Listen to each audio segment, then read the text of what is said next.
ইশরাক হোসেনের gazette notification হবে কিনা এই ব্যাপারে নির্বাচন কমিশন আমাদের কাছে জানতে চেয়েছিল।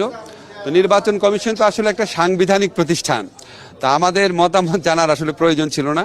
ওনারা সাংবিধানিক প্রতিষ্ঠান, ওনাদের সিদ্ধান্ত ওনাদেরই নেওয়ার কথা। আমাদের কাছে যখন মতামতের জন্য পাঠিয়েছিলেন তখন আমরা সংশ্লিষ্ট আইন কর্মকর্তাদের সাথে কথা বলেছিলাম। কথা বলে আমরা যেটা জেনেছিলাম যে নির্বাচনী যে প্লেইন্ট আছে সেই প্লেইন্ট নাকি পরিবর্তন করা যায় না, কারণ এটা হাইকোর্টের রায় আছে, এটা নাকি কোয়াসি সিভিল ম্যাটারে প্লেইন পরিবর্তন করা যায় না। তো ইশরাক সাহেব বোধহয় আপনার পরে প্লেইন পরিবর্তন করেছিলেন, সেই জন্য আমরা একটু দ্বিধান্বিত ছিলাম যে এটা আসলে গেজেট নোটিফিকেশন হবে নাকি এটাকে আপিল করতে হবে, এটা নিয়ে আমরা একটু দ্বিধান্বিত ছিলাম।